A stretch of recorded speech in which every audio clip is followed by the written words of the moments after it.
नमस्कार, आपका स्वागत है हमारे खास कार्यक्रम हरियाणा डायरी में। इस कार्यक्रम का एक ही उद्देश्य है कि आप तक हरियाणा के हर उस विकास की जानकारी पहुंचाई जाए जो मुख्यमंत्री मनोहर लाल के नेतृत्व में लगातार किया जा रहा है। तो बने रहिए हमारे साथ और देखते रहिए हमारा खास कार्यक्रम हरियाणा डायरी।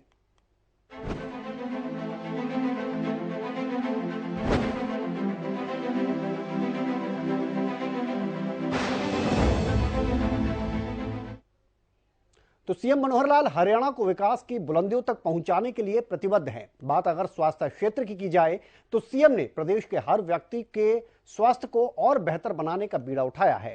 सीएम मनोहर लाल ने ई संजीवनी के लाभार्थियों से खास बातचीत की।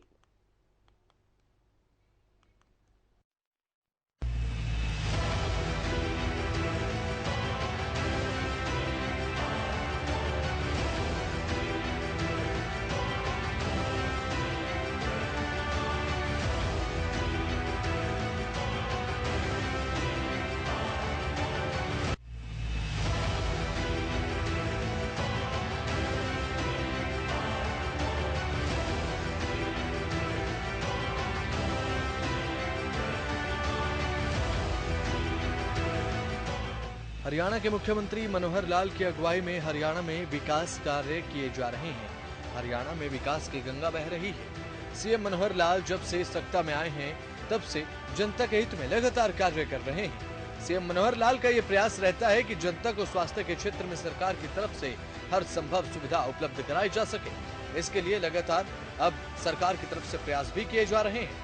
इसे लेकर सरकार की तरफ से ई संजीवनी को लॉन्च किया गया है, जिससे लोगों को फ्री में ही अब स्वास्थ्य लाभ मिलता है।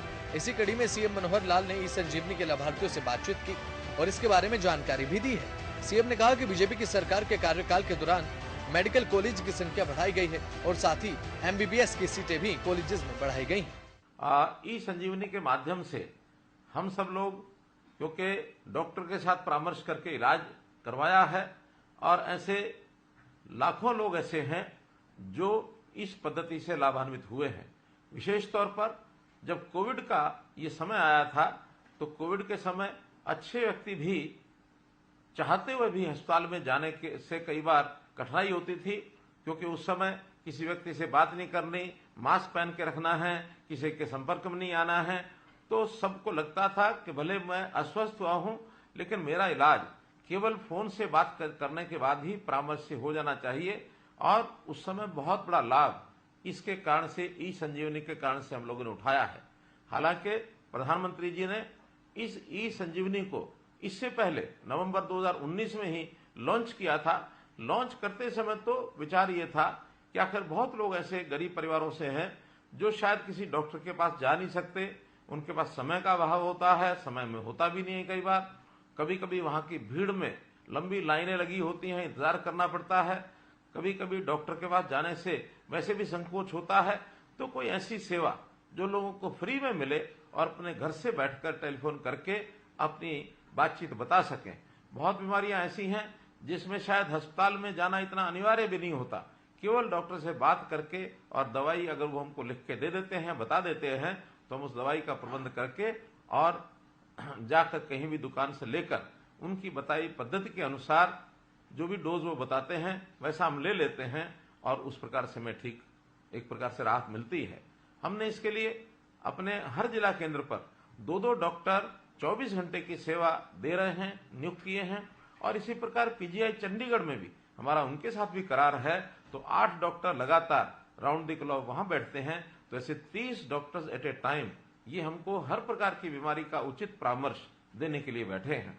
इसका लाभ उठाने के लिए लाखों लोगों ने, 1,02,000 लोगों ने, जो मेरे पास ठीक आंकड़ा है, अभी तक इसका लाभ उठाया है।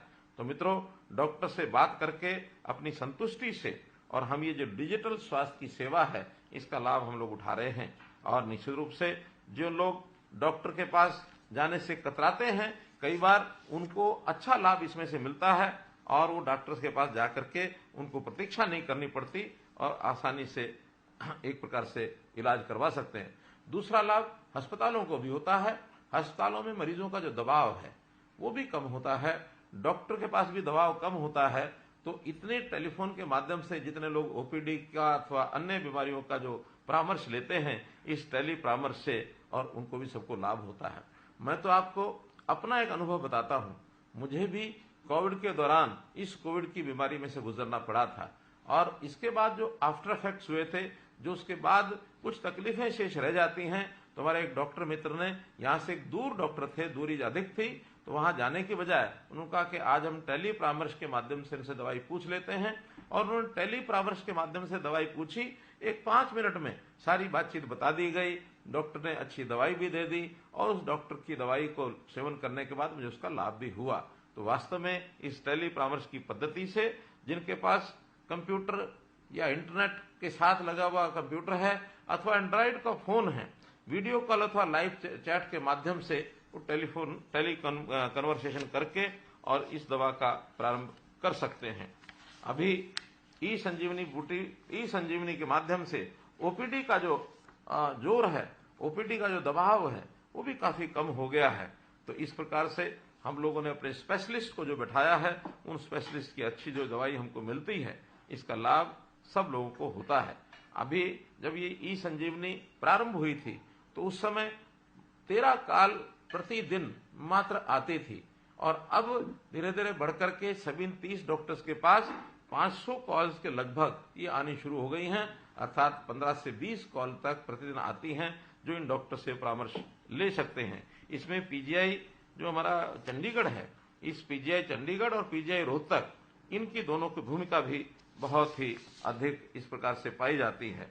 तो मित्रों, आप लोगों को इस जो लाभ मिला है, ये आम सामान्य व्यक्ति के लिए बहुत लाभदायक है, क्योंकि कई बार गरीब व्यक्ति वो पैसा नहीं दे सकता, तो गरीब से गरीब व्यक्ति को भी उच्च कोटि की जो स्वास्थ्य सेवाएं हैं ये उनको मिलने लगी हैं।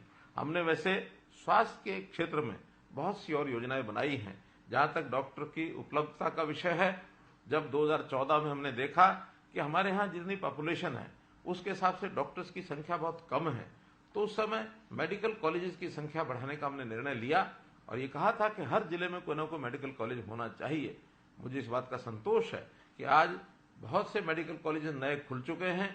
जो एमबीबीएस की उस समय 700 सीटों का प्रवेश होता था, वो लगभग 1900 सीटों का प्रवेश अब होने लग गया है और जितने मेडिकल कॉलेज अब पाइपलाइन में हैं, उस समय मात्र 6 मेडिकल कॉलेज काम कर रहे थे, आज 14 मेडिकल कॉलेजेस काम कर रहे हैं और आने वाले समय में जितने पाइपलाइन में मेडिकल कॉलेजेस हैं, इससे 3 वर्ष 4 वर्ष के अंदर ये लगभग 25 मेडिकल कॉलेज हो जाएंगे और 3500 मेडिकल कॉलेज में एमबीबीएस की सीटें ये उपलब्ध हो जाएंगी। इसी प्रकार पीजी की सीटें भी ये बहुत बढ़ रही हैं। तो हम इन डॉक्टर्स की जो जैसी संख्या बढ़ेगी, हम गांव के दूर दराज क्षेत्रों में भी अपने डॉक्टर्स को उपलब्ध करा सकेंगे। डॉक्टर्स के साथ साथ पैरामेडिक्स, नर्सिंग, इनको भी, फिजियोथेरेपी, ऐसे कॉलेज को भी बढ़ावा दे रहे हैं ताकि इससे भी डॉक्टर्स के काम में, इलाज करने के इस पद्धति में और सुविधा हमको मिले।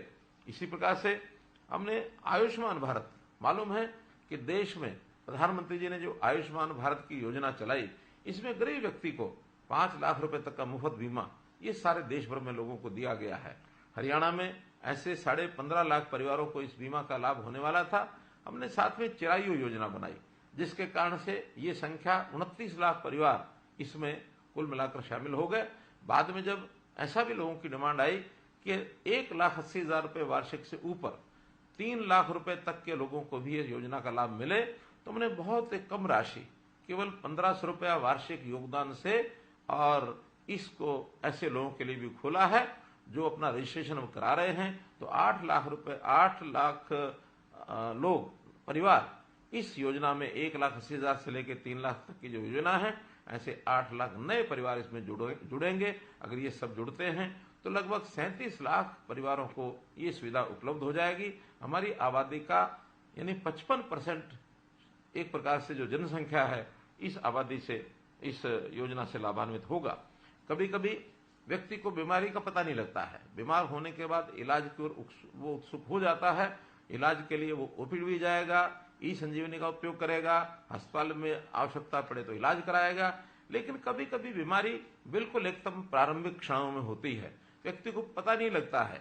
इस बात को भी ध्यान करते हुए हमने तय किया कि गरीब व्यक्तियों का 2 साल में एक बार शारीरिक परीक्षण, यानी उसका जो टेस्ट है, मेडिकल टेस्ट, ये अनिवार्य रूप से किया जाए। इस पद्धति को हमने निरोगी हरियाणा इसका नाम दिया और निरोगी हरियाणा के अंतर्गत आज ऐसे सब गरीब परिवारों के, उनके बच्चों के, सबके परीक्षण ये चल रहे हैं। सीएम मनोहर लाल का ये मानना है कि राज्य के सभी लोग स्वस्थ होंगे तभी प्रदेश का सर्वांगीण विकास हो सकता है। जनता को स्वास्थ्य के क्षेत्र में ज्यादा से ज्यादा फायदा मिल सके, इसे लेकर सरकार की तरफ से लगातार कदम उठाए जा रहे हैं। इसका परिणाम धरातल पर जनता को स्वास्थ्य लाभ के रूप में देखने को मिल रहा है।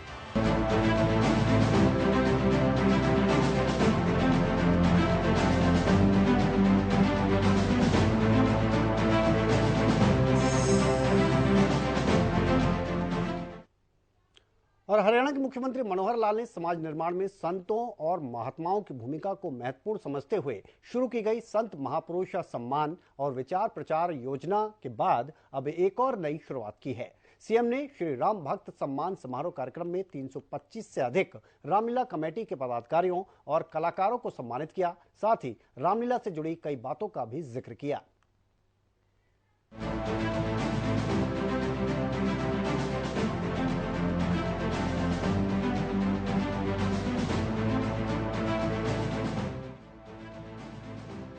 हरियाणा के मुख्यमंत्री मनोहर लाल ने प्रदेश में एक नई शुरुआत करते हुए पहली बार कुरुक्षेत्र में आयोजित श्री राम भक्त सम्मान समारोह में रामलीला का मंचन करने वाले कलाकारों और कमेटी के पदाधिकारियों को सम्मानित किया, जहां उन्होंने देश में रामलीला के विस्तार से जुड़ी हुई कई बातों पर राम भक्तों से जिक्र किया। उन्होंने कहा कि भगवान राम जी के बारे में बोलना इतना आसान भी नहीं है और कम शब्दों में, कम बातों में रखा भी नहीं जा सकता है। हम जो रामलीलाओं का मंचन करते हैं उसमें भी कितनी ही लीलाओं के वर्णन हम करते हैं, कितना सारा इतिहास हम बताते हैं, कई दिन लग जाते हैं और ये भी एक खोज का विषय है कि आखिर ये रामलीलाएं शुरू कब से हुई। भगवान राम जी के बारे में कोई बोलना इतना आसान भी नहीं है और कोई कम शब्दों में, कम बातों में रखा भी नहीं जा सकता है। हम जो रामलीलाओं का मंचन करते हैं उसमें भी कितनी ही लीलाओं के वर्णन हम करते हैं, कितनी सारा इतिहास सारा बताते हैं, कई दिन लग जाते हैं रामलीलाओं के। ये भी एक खोज का विषय है कि आखिर रामलीलाएं शुरू कब से हुई। कुछ लोग तो कहते हैं कि भगवान राम जी के समय ही, जब वो अयोध्या से श्रीलंका गए थे तो उनके जाने के बाद उनके बचपन की लीलाएं उन 14 वर्षों में अयोध्या में भी होने लग गई थी कि राम जी को याद करने का क्या तरीका, उनके बचपन की लीलाओं को दिखाओ। कुछ कहते हैं कि जब भगवान रामचंद्र जी अयोध्या में वापस लौट आए थे लंका विजय के बाद, उसके बाद पूरा जीवन चरित्र ये रामलीलाओं के माध्यम से शुरू हुआ। कुछ लोग कहते हैं कि 200-300 ईसा पूर्व की जो शताब्दी बीसी जिसको कहते हैं, जब महर्षि वाल्मीकि जी ने रामायण की रचना की थी, उस समय से ही और रामलीलाएं होनी शुरू हुई थी। एक जगह मैंने पढ़ा कि रामचंद्र मानस जब गोस्वामी तुलसीदास जी ने लिखा, उसके बाद आज का जो स्वरूप रामलीलाओं का है उसके बाद शुरू हुआ। ऐसा एक स्थान पर एक वर्णन आता है कि जब तुलसीदास जी का उनका जन्म हुआ था 1534 में, 1534 में उनका जन्म हुआ, तो बाद में उन्होंने सन्यास ले लिया। उनकी कहानी सन्यास लेने की तुलसी जी के हमको पता ही है। सन्यास लेकर के और वो भक्ति भाव से और अयोध्या में चले गए। सरयू किनारे राम भक्ति में लीन वो रहते थे, लेकिन एक ऐसी समाधि, एक ऐसे महासंत की वहां एक समाधि बनी थी जिसके बारे में ये पता था कि प्रभु रामचंद्र जी के बारे में बहुत कुछ जानते हैं। उनके सामने दंडवत हो जाते थे, प्रतिदिन भोर में जाते थे, बैठ करके साधना करते थे, दंडवत होते थे, इच्छा रखते थे कि इन सन्यासी का साक्षात्कार हो जाए, महासंत का। महीनों महीने साधना करने के बाद एक दिन प्रातःकाल ऐसा पता लगा कि वो जो संत थे वो प्रकट हो गए और तुलसीदास जी के पास आकर के बोले कि बेटा तुमने बहुत साधना की है, मैं भी पहचान गया हूं कि तुम्हारे मन में राम भक्ति इतनी ज्यादा है, मैं भी राम भक्त और समाधि में लगा हूं। अंतर इतना है कि मैं राम भक्त की परंपरा को लेकर के चला आ रहा हूं, यहां तक पहुंचाया मैंने, लेकिन मेरी चिंता है कि राम जी के जीवन को आगे बढ़ाने के लिए उनके जीवन पर कुछ लिखा जाए। मैं लिख नहीं सकता, आप लिख सकते हो, और उनकी लीलाओं को प्रदर्शित किया जाए। और इसके लिए आशीर्वाद स्वरूप मैं आपको 4 चीजें देता हूं जो मेरे पास सुरक्षित हैं और उसी समय की हैं, भगवान राम जी के समय की। कि राम जी का मुकुट है मेरे पास, राम जी का धनुष बाण है मेरे पास, राम जी का एक कमंडल है मेरे पास, और राम जी की खड़ाऊ है मेरे पास। तो ये चारों चीजें कहते हैं कि वो महासंत ने तुलसीदास जी को और उपहार में दे दिए, आशीर्वाद स्वरूप दे दिए। उनका कि 4 चीजें तुम्हारे पास जब आएंगी तो भगवान राम जी का पूरा जीवन चरित्र अपने आप तुम्हारे कपाट में आ जाएगा, अपने आप कपाट में आ जाएगा। और अब तुम्हारे जिम्मे एक ही काम है कि तुम्हें रामचंद्र मानस के रूप में लिखना है, रामायण लिखनी है, और रामलीलाओं का एक मंचन करने के लिए एक पुस्तिका लिखनी है। तो कहते हैं सन 1618 के अंदर उन्होंने इस प्रकार का रामायण रामचंद्र मानस लिखने का काम पूरा कर लिया था। और फिर 1621 में काशी नरेश के पास वो पहुंचे और उन्होंने कहा कि ऐसे ऐसे सारी कहानी सुनाई, और उन्होंने जो सारा लिखित वर्णन वो सारा उनको सौंप दिया। और उसके बाद काशी नरेश ने 1621 में पहली रामलीला, विश्वव्यापी रामलीला जिसको कहते हैं, वो उस समय शुरू कराई, जो स्वरूप आज चलता है। इसके बाद फिर काशी जी में भी शुरू हुई, अयोध्या में शुरू हुई, चित्रकूट में शुरू हुई, उत्तर प्रदेश के शहर शहर में शुरू हुई, और सारे देश में फैलते फैलते अगले 50, 60, 100 साल के अंदर रामलीलाओं का ये विस्तार हो गया। वहीं सीएम ने भगवान राम जी के मंदिरों का जिक्र करते हुए अयोध्या में बनने वाले राम मंदिर का भी जिक्र किया। उन्होंने कहा कि अयोध्या के मंदिर में जहां राम जी का जन्म हुआ था, 16वीं शताब्दी में मुगलों के राजाओं ने उस मंदिर को ध्वस्त कर दिया था, जिसके बाद उन्होंने कहा कि वहां राम जन्मभूमि के अस्तित्व को लेकर हमारे देश के कुछ प्रमुख जनों ने लड़ाई लड़ी और उस लड़ाई में हमें विजय मिली। सीएम ने कहा कि राम मंदिर का निर्माण चल रहा है और 22 जनवरी 2024 को राम मंदिर का उद्घाटन प्रधानमंत्री नरेंद्र मोदी जी करेंगे।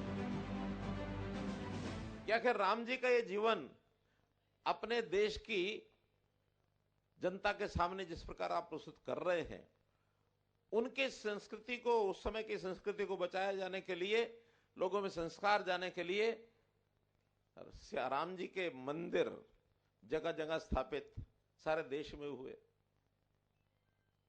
तो राम और सीता के मंदिरों का, साथ में हनुमान जी का मंदिर, ये भी रहते रहे हैं। एक बहुत बड़ा विस्तार देश में है।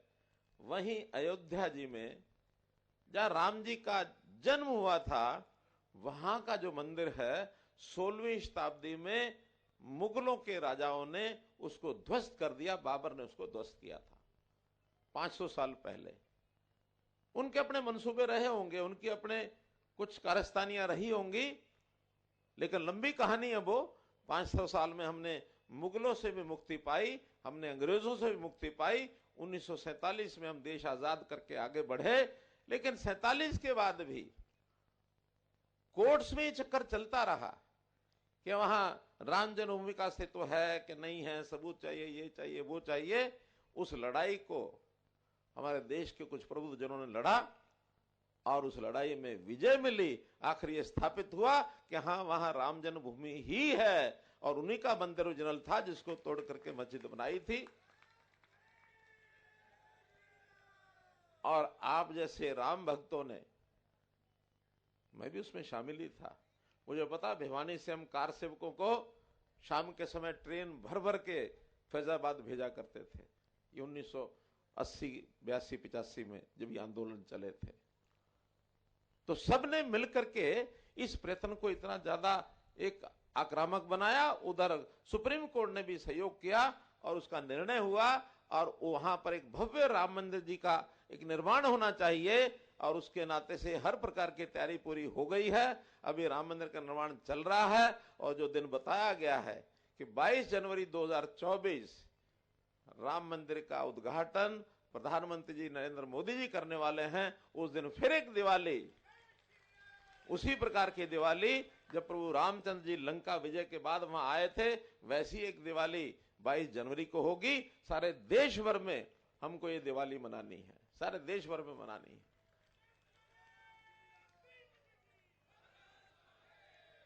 और अयोध्या जी में राम मंदिर के दर्शन करने के लिए भी जनता लालायित है। उतना ही इसमें ध्यान करना है कि 22 जनवरी के दिन, जिस दिन प्रधानमंत्री जी उद्घाटन करेंगे, उस दिन तो वहां बहुत सीमित लोग जाएंगे, वरना सारे देश के लोग वहां चल पड़े तो शायद वो कार्यक्रम भी अस्त व्यस्त हो सकता है। वो तो सीमित लोगों की एक सूची बनी है, वही जाएंगे, धर्माचार्य जाएंगे, कुछ प्रमुख लोग जाएंगे। जैसे उद्घाटन का कार्यक्रम हो जाएगा उसके बाद हर दिन हजारों लाखों लोग वहां पहुंचने वाले हैं, उनकी व्यवस्थाएं वहां कर दी है। वहीं सीएम ने नशे के खिलाफ रंगमंच के माध्यम से युवाओं को नशे से दूर रहने का संदेश दिया। उन्होंने कहा कि ऐसी सामाजिक बुराइयों से लड़ने के लिए समाज में आप जैसे लोगों का सहयोग आवश्यक है। साथ ही श्री राम भक्तों को नशा मुक्त प्रहरी बनाने का आह्वान करते हुए सीएम ने सभी को शपथ दिलाई। हमें एहसास है कि हमारे देश में विशेष रूप से युवाओं के बीच नशीली दवाओं का दुरुपयोग बढ़ता जा रहा है और ये चिंता का विषय है। हम शपथ लेते हैं कि हम नशीली दवाओं के दुरुपयोग की रोकथाम में सहयोग करेंगे। हम ये वचन देते हैं कि किसी भी प्रयोजन के लिए किसी भी प्रकार के हानिकारक अथवा अवैध पदार्थों का सेवन नहीं करेंगे। हम प्रत्येक व्यक्ति, विशेषतः युवाओं को प्रोत्साहित करते हुए नशीली दवाओं के दुष्प्रभावों के संबंध में जागरूकता पैदा करेंगे ताकि भारत का युवा वर्ग नशा मुक्त जीवन यापन कर सके और वे समाज के रचनात्मक और महत्वपूर्ण सदस्य बन सके। आज हम प्रतिज्ञा करते हैं कि नशे से दूर रहेंगे और स्वस्थ जीवन यापन करेंगे। भारत माता की जय। बोलो जय श्री राम। शिवार रामचंद्र महाराज की। मुख्यमंत्री मनोहर लाल के नशे के खिलाफ लोगों को जागरूक करने के इन प्रयासों से प्रदेश की जनता कहीं न कहीं जागरूक होती हुई नजर आ रही है, जिसका असर पूरे प्रदेश में देखने को मिल रहा है। वहीं सभी राम भक्तों ने नशे के खिलाफ दूर रहने और नशा मुक्त प्रहरी बनने की सीएम के साथ शपथ ली।